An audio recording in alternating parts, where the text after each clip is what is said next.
Ukrainian ballistic missile, domestic engineers have already tested it in combat conditions. The terrifying range and power of this weapon are changing the balance on the battlefield. An incredibly important development by Ukrainian engineers.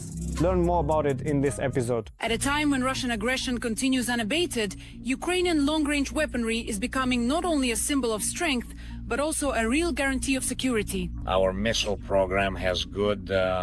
Our missile program has good momentum. And although this is a difficult task, we are gradually getting closer to being able to use our own missiles rather than relying solely on supplies from our partners. Not just investing in missiles provided by others. In 2025, there was a breakthrough in the production of Ukrainian missiles. The greatest anticipation was around the production of a domestic ballistic missile, and now this has happened. I believe that the supervisors made a good choice, both in separating the program from other programs and in assigning each missile system and missile type its own supervisor and manager. This is a positive development. As far as I know, in mid-May, tests were conducted that are considered extremely successful. The missile traveled almost 300 kilometers and destroyed a Russian command post.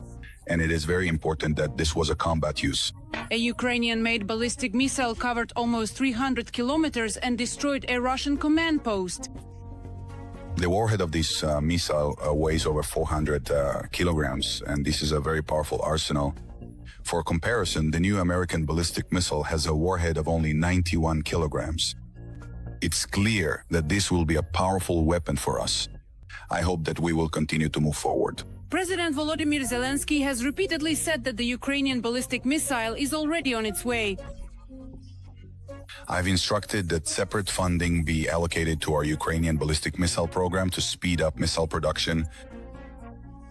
One of the versions currently circulating claims that the Ukrainian armed forces have been attacking enemy targets with ballistic missiles for a year already. After all, many experts and analysts have, from time to time, been unable to identify the weapon used to destroy enemy targets. The first announcement of successful results was made by the president, I believe, sometime in July or August of last year.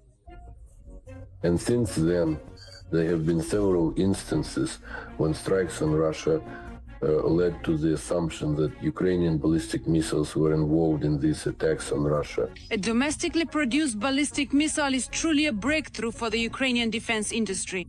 Ukraine had been working on such projects even before the war began, and some of these projects were already at a stage of near completion, that is, at the prototype level, ready to be adopted into service. Ukraine needs to develop its own missile program.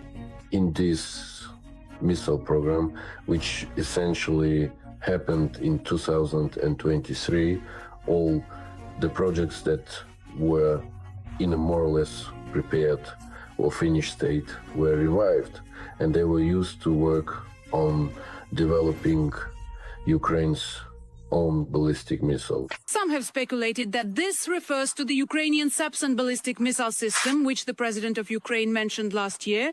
Nowhere is it stated what kind of missile this is, what it will be called, or its exact specifications. In fact, it's more likely that the internal components have, and now all the necessary organizational and management structures have been established to actively move this project forward. After successful testing, the Ukrainian ballistic missile and tactical system is expected to go into mass production. The optimal option would be a missile with a range of up to 700, well, around 700 kilometers, and a warhead with a good guidance system that ensures high accuracy with a payload of at least 200 kilograms. Of course, if it's more, that's even better. This would allow us to deliver serious strikes against the entire military-industrial complex of the enemy. A missile with a range of 300 kilometers and a 400-kilogram warhead, as stated in the specifications for this missile, will enable us to destroy targets at operational and tactical depths. This is also very good because, in fact, all command and control of the troops, all military logistics, all the depots, they are all located in this zone. Ukraine has already made attempts to develop a ballistic missile over the past 30 years. At that time, domestic capabilities were limited by the Intermediate Range and Shorter Range Missiles Treaty. Everyone remembers that when the Oreshnik appeared, we learned that there was a treaty on intermediate range and shorter range missiles. What was it about? It stated that the countries in this case, the parties to the treaty, were Russia and the United States would not develop intermediate range missiles. And an intermediate range missile, meaning ballistic missiles, refers to those with a range from 500 to 5,500 kilometers.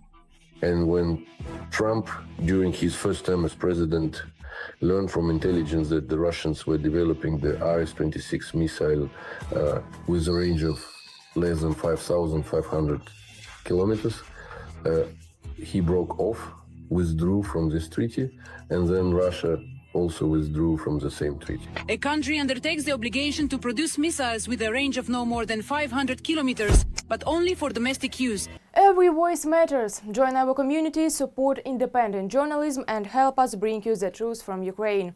Become a member of Ukraine Today. Join us now.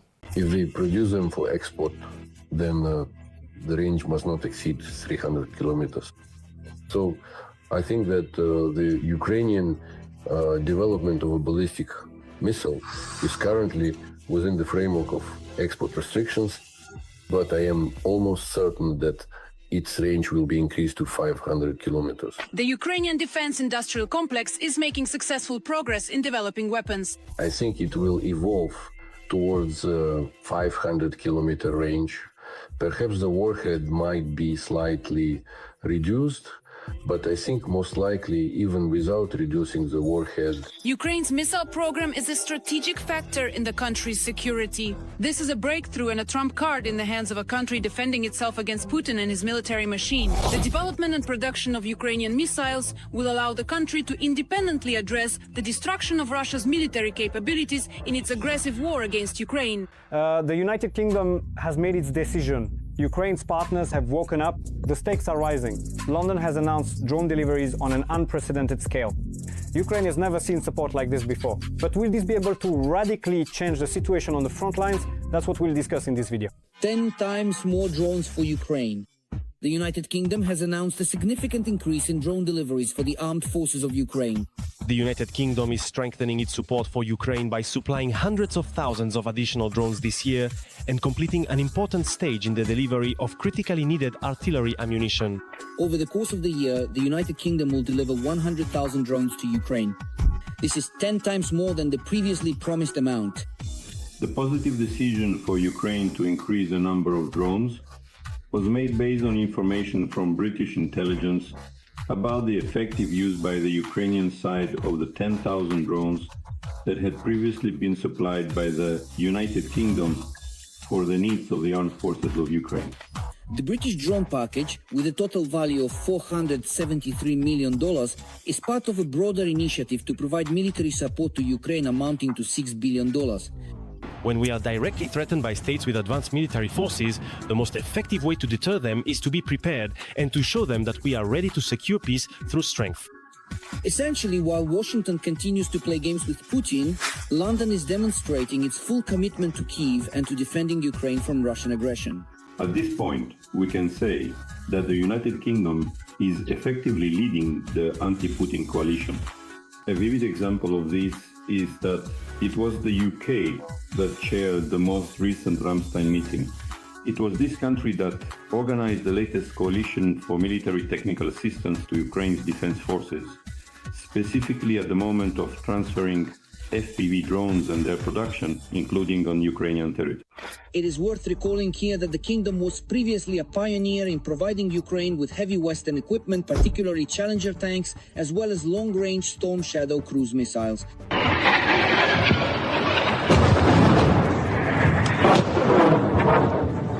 The role of drones on the battlefield against the Russian occupiers cannot be overstated. According to the head of Ukraine's security service, Vasyl Maluk, more than 80% of the occupiers' losses are the result of Ukrainian drones. When we talk about the work of combat drones, essentially, they account for about 85% of the destruction of enemy personnel, equipment, and armored vehicles. And what is very important is that the strength of Ukrainian drone systems does not rely solely on British assistance. According to Bloomberg, citing Ukraine's Center for Strategic Communications, Kyiv plans to produce 2.5 million drones in 2025. And just recently, the well-known drone operator Robert Magyar Brody was appointed to replace Vadim Sukharevsky as the commander of the Ukrainian Armed Forces drone systems. For every 5,000 to 6,000 unique enemy targets destroyed or hit by Magyar's birds, on average, only about 10 multiple rocket launch systems are taken out each month. And only some of those are captured with a full load of 40 rockets.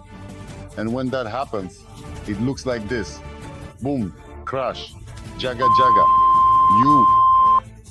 For several years now, Magyar has been advancing the interest of drone operators and unmanned aerial vehicles in the armed forces of Ukraine, including the Drone Line project, a kind of technological shield on the front line. Magyar hasn't even started carrying out his new duties yet, but panic has already broken out among the Russian Z forces. Until now, Magyar commanded the 414 separate Brigade of Unmanned Systems, also known as Magyar's Birds, one of the largest and most effective units within the structure of Ukraine's Security Service SBU. Given that the Ukrainian armed forces are currently implementing the Drone Line project, which involves creating a defensive zone with FPV drones capable of striking targets at a depth of up to 10 to 20 kilometers, this appointment appears quite threatening. The enemy's assessment of the new commander of the Unmanned Systems Forces speaks for itself. That's all for today. Subscribe to the channel, like the video and leave your comments. Catch other news in the next episode of Hotspot.